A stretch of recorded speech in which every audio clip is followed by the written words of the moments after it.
3. Mrs. Baker, comfortably established with a pot of steaming hot tea and a rock bun, Sally put on her white woolly blanket coat, took her shopping basket, got into the lift, sailed down to the street and sallied forth to the greengrocer's. The heavenly beauty of the spring day sent her mercurial spirits soaring upwards, and she sang softly as she walked along the street, swinging her basket. The beautiful old houses about her seemed lovely as the houses in fairy tale, their windows and brass knockers winking in the sun, their roofs and weather-worn stones revealing unexpected colours in the bright, clear light. Fragile clouds, like puffs of white smoke, fled across the blue sky before the wind, and she could hear the crying of the gulls down by the river. There was something to be said for London on a day like this. At first, after her open-air life on the hills, she had found it hard to be cooped up in London, but she was getting acclimatised now. Yet she wished they had had a cottage in the country, especially now that the lease of their flat had only a few more months to run and they could not renew it. It might not be easy to find another home, and they might, as her father suggested, have to take a good long holiday somewhere, and the holidays in the exceedingly expensive hotels which her father preferred were not much to her taste. John Adair had little liking for the simple life. He said it was not simple, but the most damnably complicated method of wasting time that had ever existed. He liked a constant supply of hot water, a refrigerator, a lift, an electric toaster, a telephone beside his bed, central heating and electric fires, and anything whatever that reduced the time spent upon the practical side of living to a minimum and left him free to paint. But Sally did not want to be set free for anything, for it was living itself that she enjoyed. She liked lighting a real fire of logs and fir cones and toasting bread on an old-fashioned toaster, and she liked the lovely curve of an old staircase and the fun of running up and down it, and she vastly preferred writing a letter and walking with it to the post to using the telephone and hearing with horror her voice committing itself to things she would never have dreamed of doing if she'd had time to think. "It's my stupid brain," she said to herself. "I like the leisurely things and talking and taking my time about them. That's partly, I think, why I like children so much.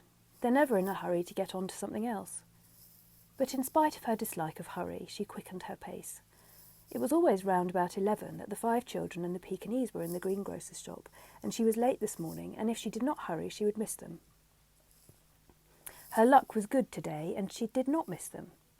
They were not in the shop when she arrived, and she took as long as she could buying lettuce and rhubarb for lunch, and a glorious bunch of flame-coloured tulips for the dining room, and a bundle of asparagus as a gift for Mrs. Rutherford, because she had selfishly made too much noise in the bathroom this morning, and because they looked so lovely, a bunch of violets, for she had not known whom, a mass of them all together in a great basket, and she could not resist them. She brought everything at the most exorbitant price, and with a pang of shame, because so few people nowadays could afford to buy asparagus and tulips and violets. She spent a long time stowing it all away in her basket, still hopefully waiting, and then, just as she turned to go, they arrived. The Pekingese, as always, arrived first. A little roundabout, assertive young thing with exquisite snow-white fur, wearing a scarlet harness attached to a scarlet lead, upon which she panted and strained in a state of bustle and hurry that seemed chronic with her. Attached to the other end of the lead were the twins, aged around 5.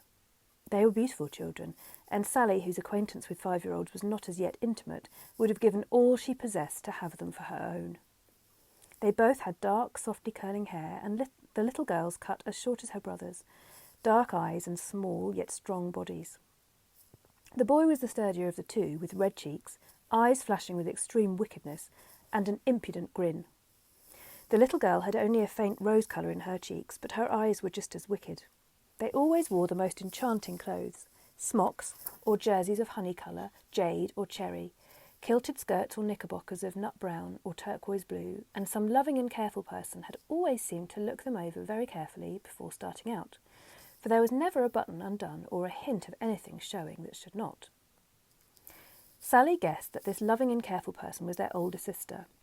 She always came just behind them, her small face a trifle anxious, her grey-green eyes squinting a little in an effort to keep the twins and the Pekingese all in focus together. Once, when Sally had asked her age, she had whispered that she was 12, but she did not look as much. She was small, thin and freckled, with straight, fair, bobbed hair cut in an old-fashioned fringe across her forehead.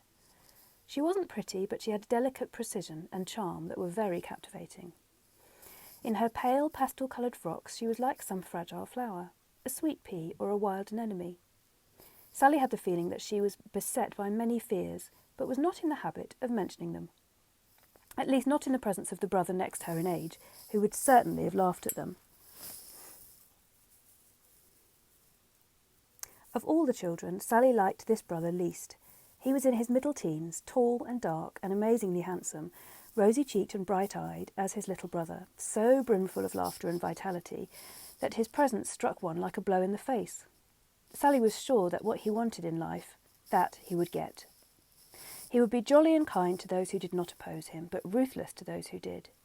But he would not know that he was being ruthless. He would never know enough about other people to guess what would hurt them and what would not. He was brave and honest, generous and affectionate, but he had very few sensitivities. The same could not be said of their elder brother. He looked a bundle of them. He was tall, thin and bony, with a sallow skin and lustreless dark hair. At first sight one thought the younger brother had stolen all the beauty and left him none at all, but when one looked again one was not so sure. Movement transformed him. When he stood still his angular body appeared to have little grace, yet when he walked it had an almost fluid loveliness. And when his quick, sudden smile touched his thin lips, and his shy fawn's eyes lit up with delight, his face was alive as very few faces ever are, almost shining with that deep welling life that is tapped by so very few. Sally hoped almost with desperation that things would not be too hard for him. John Adair had an amusing habit of planting people in their appropriate centuries, and Sally had caught it from him. She had no difficulty with these three. The girl had strayed from a page of Kate Greenaway. The handsome boy had sailed with Drake upon his piratical expeditions and firmly refused to be browbeaten by him. But the elder had come to this place and this time from a much earlier age, from the age of chivalry. The very first moment Sally had set eyes on this boy, she had been reminded of some picture she had seen somewhere, the picture of a young chevalier attired in silk and fur, with a hunting horn slung over his shoulder, riding a white horse through a dark wood. It was a strange wood full of mysterious shapes of beasts, bears and dogs and deer. Up at the top of the picture, with a glorious disregard of perspective, was a lake or river with swans upon it. The young knight had pulled his beautiful horse to a standstill and was gazing with rapt and reverent attention at something which he saw. With a sudden sense of shock, Sally realised today that the background of the remembered but unidentified picture that she had always set behind the figure of this boy was much the same as the one her father had set behind the head of the young man in the sketch in the portfolio. They must both of them have been remembering the same picture. Her purchases completed, she stood now watching the children make theirs, smiling at them and receiving their answering smiles.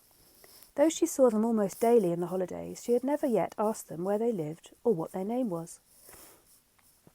In spite of her friendliness, her innate humility made Sally reticent, and particularly so with those who most attracted her.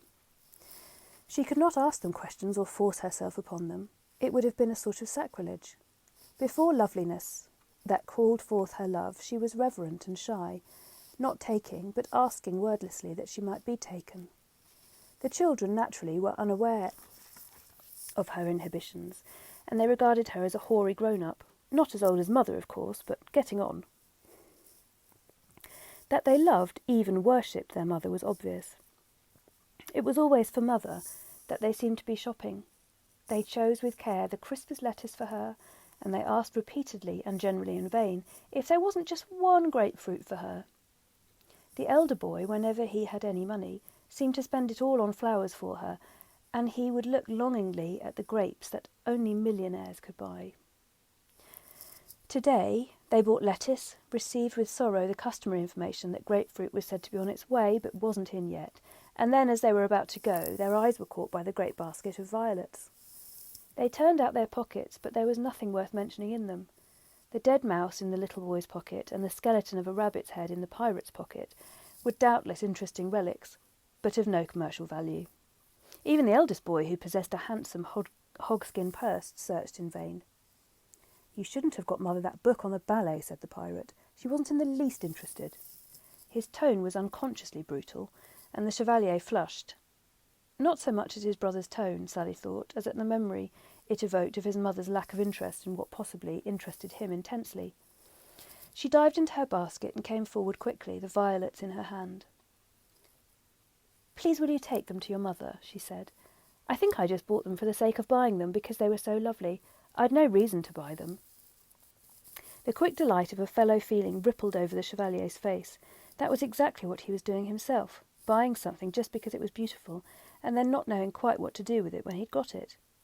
Then he flushed again and gave her a stiff, awkward little bow. "I couldn't take them," he said gently. "You could wear them yourself. You could wear them on your coat." And his eyes went appreciatively from the violets to her white coat and copper hair. He thought the copper and white would be good together. But at this point, a long-legged child exploded suddenly from the back of the shop with great news. "The bananas have come," she said. "Dad's unpacking them." "Then you'd better take yours along now," said the lady of the shop to the children.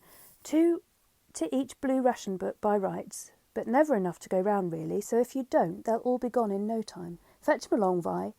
Tell Dad to give you 10 for the young Elliots. They've not their books with them, but it don't matter." The Chevalier looked eagerly at Sally and flushed again, a tentative question forming itself on his lips. It was one which he found it difficult to put with sufficient delicacy to a lady, but the pirate crushed in with it like a breaker pounding a bottle on the beach. "Are you overage for bananas? If you are, have some of ours." Sally's remembrance of bananas was a far-away memory of rather nauseating scented soap, but she knew they would like her to accept.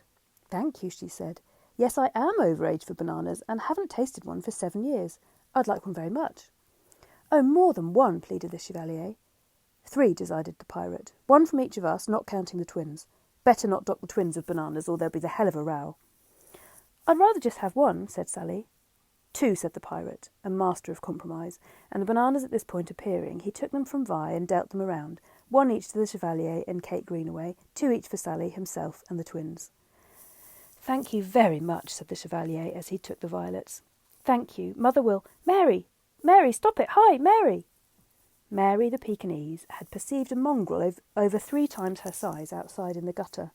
With a sudden wrench, she jerked her lead out of the hands of the smaller twin, and hot with that hatred which the intolerant type of canine aristocrat feels for all lack of breeding, she dashed outside to make an end of it. The mongrel fled, squealing, Mary after it, and the children after Mary, and Sally was deserted. Well, anyway, she thought as she walked home, she knew their name now, Elliot, and their mother, perhaps, would wear her violets. She wondered about their mother. She must be a very lovely woman to have such lovely children, and queenly, for it seemed natural to them to bring her gifts, and perhaps hard to please, or they would not have been so careful over the choosing of her lettuces. But she could not be really motherly, or she would not have hurt her eldest son by not being interested in the book he'd given her. Unreasonably, acting upon surmise only, Sally felt that she did not like Mrs. Elliot.